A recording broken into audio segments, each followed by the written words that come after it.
Enggak, enggak lah. Semua orang harus siap, dia punya kejelekan. Benain aja. Emang malaikat, Ji?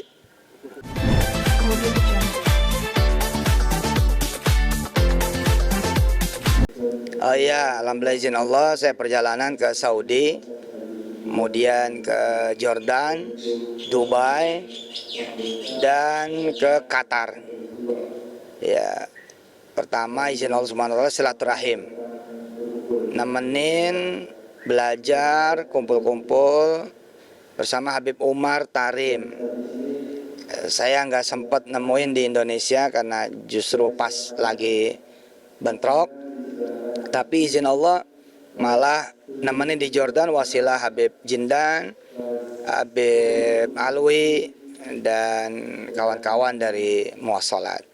Kemudian momen itu dimanfaatkan dengan saya dan kami silaturahim ke banyak pesantren dan perguruan tinggi dan para pimpinan-pimpinan perguruan tinggi di 4 negara untuk urusan beasiswa dan keran penerimaan anak-anak santri Darul Quran.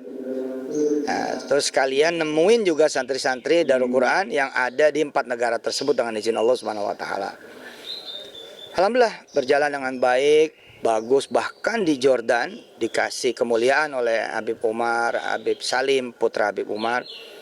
Saya malah bisa ketemu dengan berbagai mahasiswa-mahasiswi dari berbagai negara dan bicara. Jadi bukan cuman sama Indonesia. Selebihnya ngantar anak kuliah di Dubai, sekolah dan nyantren di Dubai. Ada 3 putra putri saya di Dubai. Kak Wirda juga sepertinya nyusul. Kak Wirda nyusul 2027 tapi nanti ngambil S2 kemungkinan di NYU, di New York University Dubai. Semoga siapapun anak Indonesia berkesempatan kuliah di mana saja tempat terbaik dalam dan luar negeri, insya Allah. Oke. Cukup, Bung. Tapi kemarin sendiri gimana nih Ustaz? Bung, dari depannya belum nih, wajahnya mereka belum.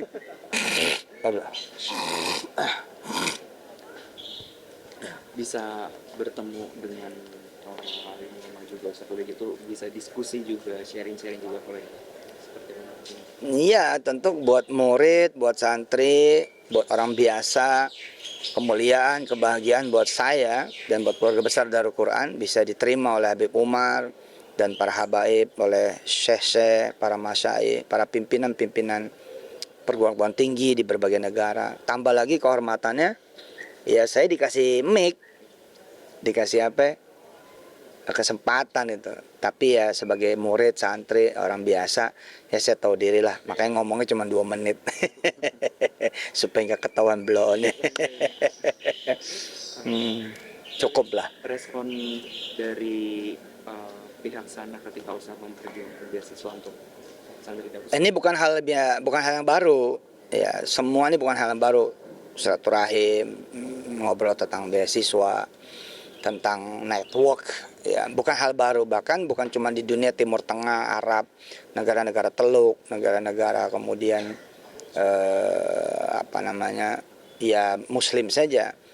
Kita juga alhamdulillah dengan izin Allah merajut dengan sangat baik sekali ke dunia Barat, Western, ya Amerika, Australia, Kanada, Eropa, Inggris Raya.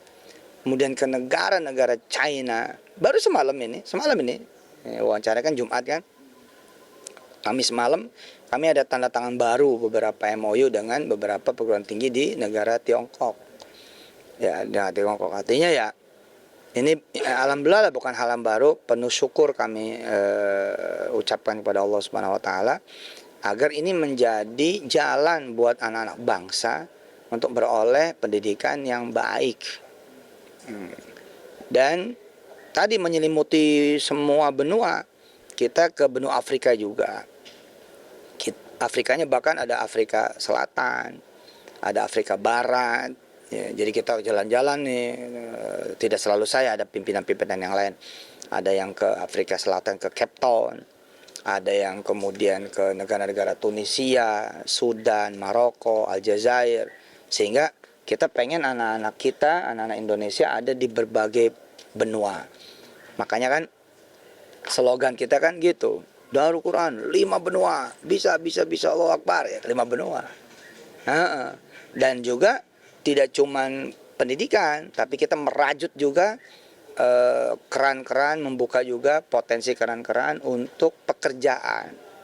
Nah, sehingga ada anak-anak kita sekarang nih, ada yang di Norwegia, ada yang kerja di Jerman, ada yang kerja di berbagai belahan bumi Allah, alhamdulillah. Termasuk jangan lupa negara-negara Asia juga menarik, seperti Taiwan, Hong Kong, Singapura sendiri tetangga kita, Brunei, Malaysia, alhamdulillah.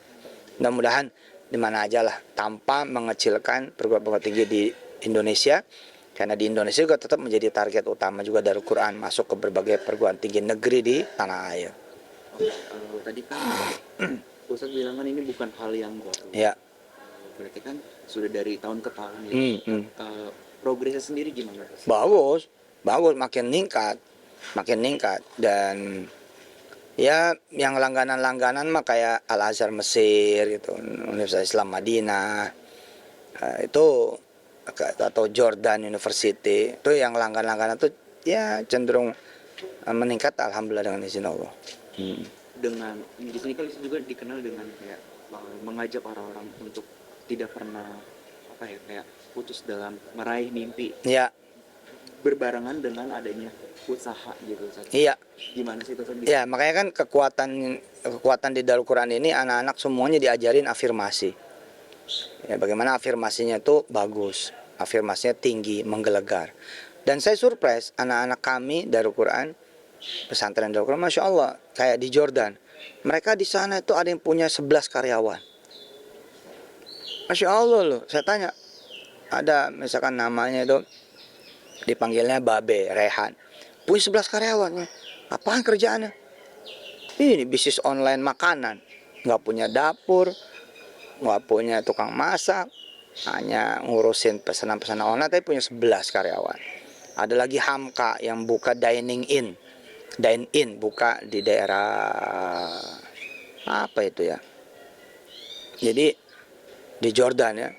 Banyak teman-teman alumni yang pada hebat gitu, pada bukan cuma kuliah tapi mereka buka usaha. Ada yang buka usaha konsultan di negara orang, loh buka usaha konsultan, bercanda ya. Iyalah, nggak konsultanin siapa kan gitu, tapi tetap buka loh. Ya awal-awal mereka tentu ngikut-ngikut, kemudian setelah bisa kemudian buka sendiri. Kemudian ada juga yang menikah. Misalkan ada satu alumni kita menikah dengan orang Rusia, dia kuliah di Rusia. Perempuan alumni Cikarang, terus kemudian nikah dengan orang Rusia dan masuk Islam tuh orang Rusianya, punya anak, masya Allah. Senang lah saya sebagai ayahnya, gurunya, kami sebagai ustadz-ustadzanya, senang bahwa santri menunjukkan kelasnya gitu. Nggak bener lah kalau santri itu nggak bisa apa-apa, nggak ngerti apa-apa. Bahwa namanya proses, iya. Ada orang-orang yang dilihat lagi nggak punya apa-apa, nggak bisa apa-apa, ya namanya juga lagi begitu, lagi proses. Tapi so far luar biasa. Tapi dari Ustaz sendiri gimana sih melakukan konsen ini? Kan udah ke yayasan, bahkan dari keluarga Ustaz sendiri, dari kaum Wirda sendiri kan mengikuti jejak Ustaz, mengajak followersnya untuk kayak ayo berani mimpi dengan usaha. Gimana sih Ustaz bikin konsisten? Ya memang itu yang dibutuhin gitu. Itu yang dibutuhin karena nanti kita akan kekatrol dengan omongan kita gitu. Ya, atau kita bisa ketutup dengan omongan kita. Ada orang yang bilang kan, nggak mungkin saya mah haji, ya udah dia ketutup. Tapi kalau dia bilang, insya Allah lah, bahkan saya bisa ngehajiin orang tua, itu jadi kebuka. Itu dulu kan yang penting mah kebuka dulu, jangan sampai ketutup. Udah kebuka mah tinggal kita dong, mau nggak jalan gitu kan? Ya kalau nggak mau jalan udah dibuka juga nggak bakalan nyampe bos. Ya kayak minum bisa nggak ngilangin haus? Bisa, insya Allah. Walaupun tidak semua minum bisa ngilangin haus. Tapi kalau minuman udah tersedia, elunya nggak minum, bukan salah siapa-siapa, ente aja kagak minum gimana? Sama aja impian juga begitu, yang penting kebuka. Nah, di sini juga di dalam Quran diajarkan hal-hal yang sederhana gitu untuk bisa ke luar negeri. Contoh misalkan, pungut sampah. Nanti sampah akan berterima kasih kepada kamu, mendoakan kamu supaya kamu bisa pergi ke luar negeri. Rapi-rapi, kamar rapi-rapi, tempat tidur, lemari, semua rapi-rapi, tempat makan rapi-rapi. Nanti mereka akan berterima kasih dan mendoakan kamu apa yang menjadi cita-cita kamu dikabul, termasuk kamu pada pengen ke luar negeri. Nah, dari tahun ke tahun omongan ini terus diajarkan kepada santri-santri, dan kemarin ketemu lagi. Ketika saya berangkat ke 4 negara, ketemu si fulan pada ngomong, "Ayah, ingat gak ayah ngomong begini? Pungut sampah no, sampah banyak temennya. Nanti kan sampah-sampah pada ngumpul, pada cerita ada tuh. Iya nih, gue dirapiin sama si fulan gitu. Oh, gue malah ditendang." Ada ya ngomong gitu. Terus juga spray, pakaian, bahan-bahan baju segala macam. Mereka akan ngumpul juga di laundry. Mereka akan ngobrol satu sama lain. Nah, siapa tahu lo kebetulan ada yang baju bekas bule, ngobrol. Iya kan, sehingga logikanya begini, ketika kumpul di laundry sama baju yang bekas dari luar negeri. Nah, orang-orang baju-baju di luar negeri, kumpulan keluarga baju akan ngomong, "Oh, hebat majikan kamu ya. Ya udah panggil lah, Pak, jadi ke Australia gitu." Dan itu kan bercanda sama anak-anak. Tapi kepake dan mereka pada bilang, "Iya ya, aku bisa pergi." Aku pikir iya bener. Dan kebawa rapi. Saya sempat main ke salah satu asrama mereka dadakan. Ternyata mereka tetap rapi, luar biasa. Ustadz ini kan Ustadz berbicara ke kita kan kalau Masya Allahnya kan tujuannya juga mulia gitu. Memang nggak banyak orang tahu juga gitu. Mungkin hanya di kalangan sendiri gitu. Tapi kan banyak juga beranggapan Ustadz itu ada yang menilai dari sisi negatif gitu. Ustadz sendiri menanggapinya seperti apa? Iya nggak apa-apa, namanya gue manusia. Mana ada saya nggak ada jeleknya. Saya terima aja. Mana ada nggak ada buruknya, mana ada nggak ada negatifnya. Insya Allah saya terima. Teman-teman seluruh tanah air jangan sungkan-sungkan ngasih tahu saya apa jeleknya, apa negatifnya, apa buruknya, apa salahnya. Jangan sungkan-sungkan. Dan saya sedang tidak merendahkan diri buat naik. Enggak lah. Semua orang harus siap, dia punya kejelekan. Benain aja. Emang malaikat, Ji? Masih bagus ada orang yang memberitahu kejelekan. Masih bagus ada orang yang memberitahu keburukan. Masih ngasih tahu di mana kesalahan kita. Masih bagus. Kenapa? Karena kalau kita sengaja nyari, bayar loh. Nggak percaya? Kita punya rumah nih. Kita pengen tahu nih di mana sih nih kesalahan di rumah. Kan kita panggil orang.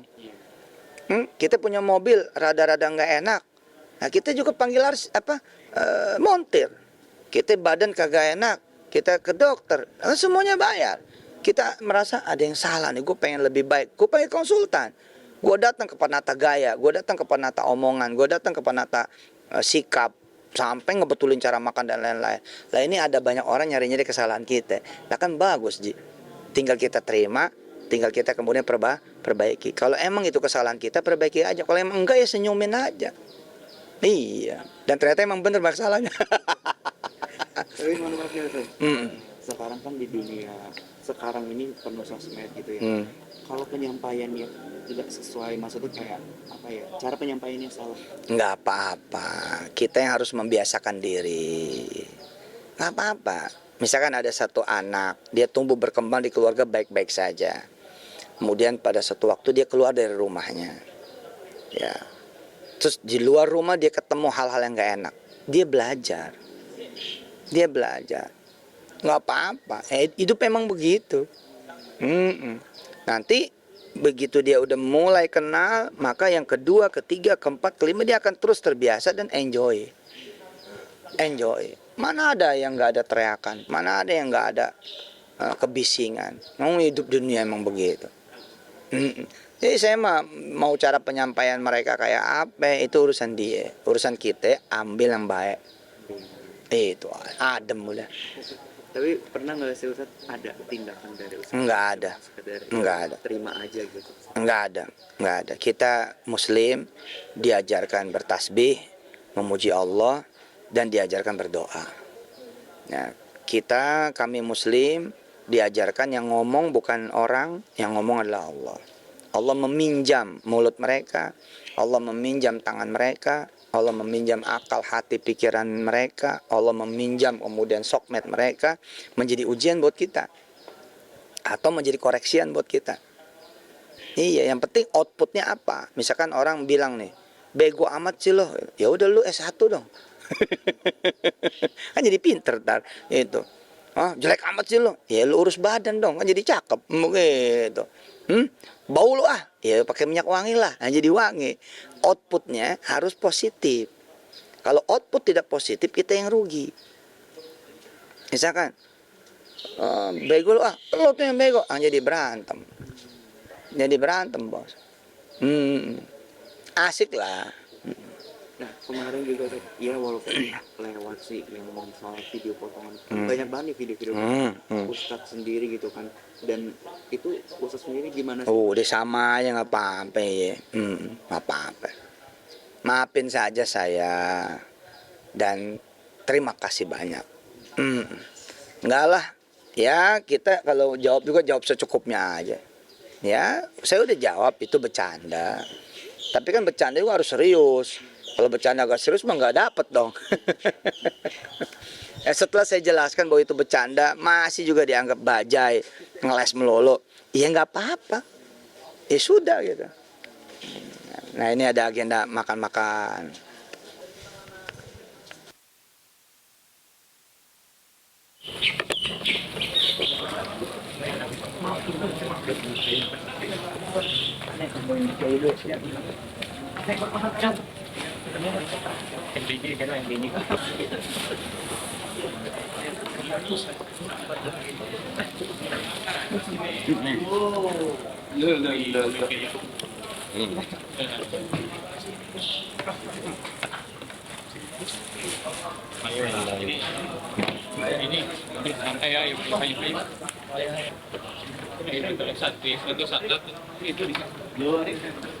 Bismillahirrahmanirrahim. Lah Haji Imam di sono duluan nih. Makanya teman-teman. Oke.